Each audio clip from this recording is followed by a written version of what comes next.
नमस्कार, मी ज्योती तुमचे माझे YouTube channel JD fashion design Nashik महाराष्ट्रामध्ये स्वागत करते. तर बघा, आजच्या व्हिडिओमध्ये मी तुम्हाला शिकवणार आहे की मागील गळ्याच्या उंचीनुसार शोल्डर किती घेतले पाहिजे, गळा रुंदी किती घेतली पाहिजे आणि मोढा उंची किती घेतली पाहिजे. तर बघा, या सगळ्या गोष्टी खरंच खूप महत्त्वाच्या आहे. ते म्हणजे कसं, तर बघा, तुम्ही ब्लाऊज शिवून देत असेल किंवा ज्या कोणी माझ्या नवीन मैत्रिणी आहेत त्यांनाही हा व्हिडिओ तेवढाच महत्त्वाचा आहे. तर बघा, कस्टमरांचा जर गळा छोटा असेल मागचा, तर किती कस्टमर तुम्हाला असं बोललेही असतील की ताई मला ब्लाऊज परफेक्ट बसला, पण प्रॉब्लेम काय आला की हा जे शोल्डरचा भाग आहे तो खेचला गेला. बरोबर. दुसरं काही कस्टमर बोलत असतील की बाई म्हणजे ब्लाऊज तर खूप छान बसला, पण मला काखेमध्ये थोडासा कासला गेला, म्हणजे थोडासा फिट होतोय. बरोबर ना. आणि कित्येक कस्टमर बोलत असणार की जर तुमचा डीप गळा असेल तर ताई शोल्डर थोडंसं उतरतंय बरं का. तर या जे सारे पॉइंट आहेत तर ते का होत असतात, तर गळ्याच्या उंचीनुसार जर तुम्ही गळा रुंदी, शोल्डर आणि मोढा चेंज केला नाही तर नक्कीच असे सारे प्रॉब्लेम येत असतात. तर आजच्या व्हिडिओमध्ये मी तुम्हाला तेच शिकवणार आहे की मागील गळ्या उंचीनुसार आपल्याला शोल्डर किती ठेवलं पाहिजे, गळा रुंदी नक्की किती घेतली पाहिजे आणि मोढा उंची परफेक्टली किती घेतली पाहिजे. तर बघा, पार्ट 1 मध्ये मी तुम्हाला 28 ते 34 साईजचं जे मेजरमेंट आहे यानुसार, तर बघा याच्यामध्ये मी तुम्हाला 3 ते 12 म्हणजे 3 उंचीपासून ते 12 उंचीपर्यंत गळ्याचं माप सांगणार आहे. आणि पार्ट 2 मध्ये मी तुम्हाला 36 ते 40 साईजच्या ब्लाऊजचं माप सांगणार आहे याविषयी. ओके. आणि 40 ते 48 साईजचा पार्ट 3 मध्ये मी तुम्हाला डिटेलमध्ये याचं नॉलेज देणार आहे. तर बघा, हे नॉलेज मी असंच तुम्हाला देत नाहीये, माझं स्वतःचं बुटीक आहे, मी क्लासेस पण घेते आणि खूप सारे ब्लाऊज मी शिवून दिले, तोच अनुभव मी आता तुमच्याशी शेअर करणार आहे. तर बघा, खूप साऱ्या गोष्टी असतात, खूप बारीक असतात, ते जर तुम्ही परफेक्टली केल्या तरच तुमचं ब्लाऊज व्यवस्थित असं बसत असतं आणि दिसायलाही सुंदर, कस्टमर पण हॅपी होत असतात. तर तुम्ही या गोष्टी साऱ्या नक्कीच शिका आणि तुम्ही ही ब्लाऊज बनवायला, शिवायला नक्कीच शिकाल. तर चला मग आपण सुरुवात करूया. आणि तीनही पण व्हिडिओ शेवटपर्यंत नक्की स्किप न करता बघा, जेणेकरून तुम्हालाही या साऱ्या बारीक गोष्टी नक्कीच लक्षात येईल. तर चला आपण सुरुवात करूया. तर बघा, मागील गळा उंचीनुसार आपली गळा रुंदी, शोल्डर, मुंढा 28 ते 34 साईजसाठी किती हवा याचा मी छोटासा चार्ट बनवला आहे. बाकीचे ज्या साईज आहे जसं 36 ते 40 आणि 40 ते 38 याचे मी तुम्हाला दुसऱ्या पार्टमध्ये ते सांगणार आहे. याचं रिझन असं की सगळंच जर मी तुम्हाला आत्ताच सांगितलं तुम्हाला काहीच समजणार नाही, कारण की हे खूप बारीक आणि महत्त्वाचे पॉईंट आहे. ओके. तर बघा, समजायचं आपली जी पण उंची असेल त्यानुसार आपण उंची आणि छातीचं माप ड्रॉ करून घ्यायचं, म्हणजे पाठीमागचा भाग आपल्याला ड्रॉ करून घ्यायचा आहे. ओके. तर मी ही उंची आणि छातीचं माप ड्रॉ करून घेतलं. आता समजा आपली 10 ते 12ची उंची असेल, समजा एखाद्या कस्टमरची तुमची यानुसार 12ची उंची असेल तर ती कशी ड्रॉ करायची आणि शोल्डर किती घ्यायचं ते सांगते. ओके. तर सगळ्यात पहिले आपल्याला गळा रुंदी घ्यायची आहे 2.5ची आणि शोल्डर आपल्याला कितीही मोठा गळा असू द्या, 12पर्यंत, 12.5पर्यंत, तर शोल्डर आपल्याला टोटल शोल्डर 6चं घ्यायचं आहे आणि गळा रुंदी 2.5ची घ्यायची आणि उंची आपली समजा 12ची. तर आपण ही 12ची उंची घेतली. आता बघा, शोल्डर किती कमी आलेलं आहे, 1.5 इंचाचं शोल्डर आलं.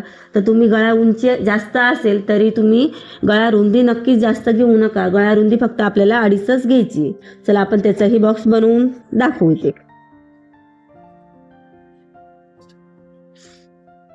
ओके. याला आपण शेप देऊया. एक नॉर्मली शेप दाखवते, तुम्हाला किती फाकवायचा, काय फाकवायचा याच्यानुसार तुम्ही हा गळा बनवू शकता. ठीक आहे. मी हा छोटासा गळा दाखवला, तुम्ही तुमच्या याच्यानुसार थोडासा फाकवू वगैरे शकतात.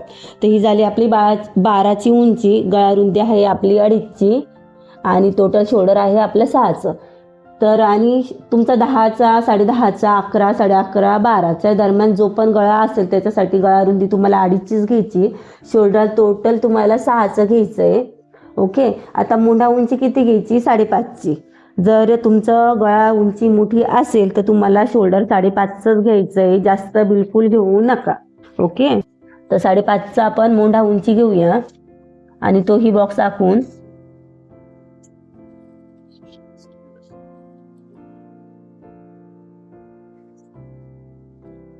आपण 1.5 इंचावर जो मागचा शेप बनवत असतो तो बनवून घ्यायचा. त्या स्केलच्या साह्याने बनवा किंवा हाताने तुम्हाला राऊंड शेप व्यवस्थित देता येत असेल तर तुम्ही देऊ शकता. हा झाला आपला 10 ते 12च्या दरम्यानचा चार्ट. ओके, नक्कीच समजलेला असणार. आता बघा, आपला जर 6 ते 9च्या दरम्यान गळा उंची असेल त्यावेळेस काय तुम्हाला चेंज करायचंय. तर गळा रुंदी आपल्याला सेम 2.5च घ्यायची, फक्त उंची जी पण असेल तुमची 6, 7, 7.5, 9च्या दरम्यान तेवढी घ्यायची. आता समजा तुमची आहे किती, आता याच्यामध्ये मी तुम्हाला 7चा गळा ड्रॉ करून दाखवते. ओके, तर उंची मी 7चा घेतला आणि रुंदी आपली 2.5 आहे, ती 2.5 ठेवली आणि इकडेही आपण छोटासा बॉक्स बनवून घेतला, म्हणजे गळा बनवून घेतला. आता ही उंची आपली टोटल 7ची, ही टोटल आपली 12ची. ओके, आता अशा वेळेस काय होईल, हा जो आपला मोंडाचा शेप आहे थोडासा खेचल्यावानी होईल, म्हणजे गळा छोटा आहे ना आपला, तर मग आपल्याला हा जो मोंडाचा शेप उंची आहे ती आपल्याला 6ची ठेवावा लागेल. 6 केव्हा ठेवायची, जेव्हा आपली 34चं ब्लाऊज असेल त्यावेळेस. जर आपलं 28, 30 किंवा 32 असेल तेव्हा आपल्याला 5.75 म्हणजे आपल्याला थोडासा हा मोंडाची उंची वाढवायची. ओके, तर तुम्ही बघू शकतात मी 5.25ची ही उंची घेत आहे, म्हणजे 5.75ची ही उंची घेत आहे. तर अशा वेळेस हा शोल्डर तुम्ही मोंढा उंची नक्कीच तुम्ही वाढवा. जर तुम्ही हा वाढवला नाही तर खूप कपडा असं पाठीमागे ब्लाऊज आहे ना जो खेचल्यासारखा दिसेल. ओके, मग तुम्ही हा इकडून 1.5 इंचाचा मार्जिन घेऊन हा शेप तुम्ही बनवा. आता थोडासा चेंज नक्कीच झालेला दिसन, कारण की हा राऊंड तुमचा वाढलेला असणार.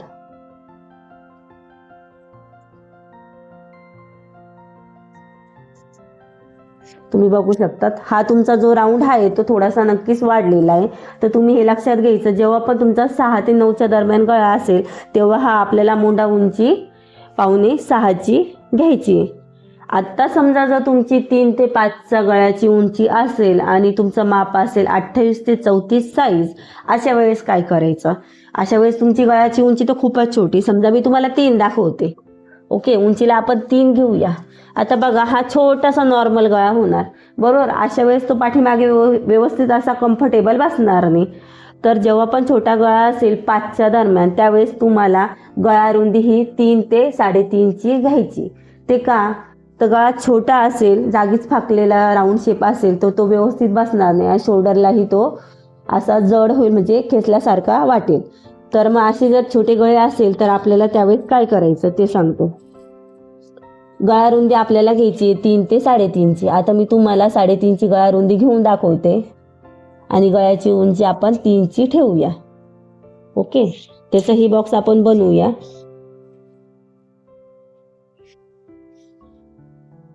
खूप असं नॉर्मली एकदम एक एक पाठ मी तुम्हाला सांगते. तुम्हाला कसे वाटले नक्कीच कमेंटमध्ये तुम्ही सांगत चला, जेणेकरून मला अजून अशा ज्या छोट्या छोट्या गोष्टी आहे ते तुम्हाला सांगायला नक्कीच आवडेल. मी माझ्या स्टुडंटला खूपच चांगलं एकदम डिटेलमध्ये सांगते.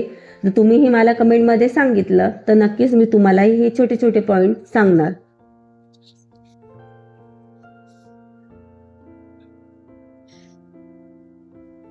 तर बघा, गळा जरी छोटा आहे उंचीला तर रुंदीला जास्त असल्यामुळे तो व्यवस्थित असा ब्लाऊजला बसणार. आता आपण हा शेप गळ्याच्या इकडे देऊन घेऊया. ओके, हा झाला आपला 3चा गळा आणि रुंदी झाली आपली 3.5ची. आता इकडे लिहिलं तर खूपच खिचडी वाटेल, तुम्ही एक चार्टनुसार बघू शकता. 3 ते 3.5चा आपण घेतलाय. आता बघा, आपण जर 6चा शोल्डर ठेवलं तर हा शोल्डर किती छोटा होणार आणि तो ब्लाऊज व्यवस्थित बसणार नाही. त्याच्यासाठी आपल्याला शोल्डर किती घ्यायचं, 7 ते 7.5चं. आता हे जर तुम्ही छोटी साईज असेल 28 ते 30, 7चं शोल्डर घ्या आणि 34ची जर साईज असेल तर 7.5चं शोल्डर घ्या. आणि मोंढा उंची ही आपल्याला नक्कीच वाढवावा लागेल. तर मोंढा उंची आपल्याला किती घ्यायची, 6ची. ती नक्कीच न चुकता ठेवा. याचं रिझनही मी तुम्हाला आत्ता सांगत आहे.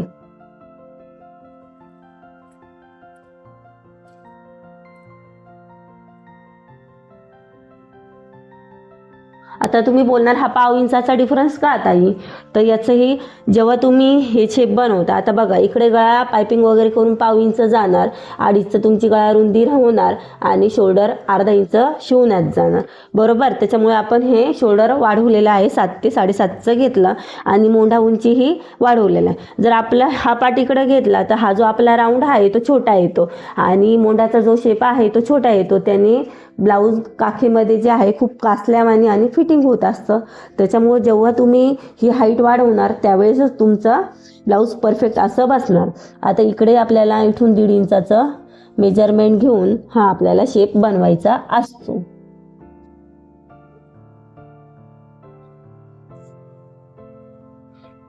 आता तिघातला डिफरन्स बघा किती वेगवेगळा आहे. हा गळा छोटा होता तर हा राऊंड बरोबर तेवढ्यात मॅनेज झाला. हा गळा अजून छोटा झाला तर हा मोंढा आपल्याला वाढवावा लागला आणि रुंदीही आपल्याला शोल्डरची वाढवावी लागली. गळा खूपच छोटा झाला तर आपल्याला शोल्डर नक्कीच 7-7.5चं घ्यायचं आणि मोंढा उंचीही नक्कीच 6चा घ्यायचं. का घ्यायचा, कशासाठी घ्यायचा याचंही रिझन मी तुम्हाला सांगितलंय. नक्कीच माझ्या फॉर्म्युल्यानुसार, माझ्या चार्टनुसार तुम्ही गळ्याची रुंदी, शोल्डर, मोंढा घेण्याचा प्रयत्न करा आणि ब्लाऊज शिवा.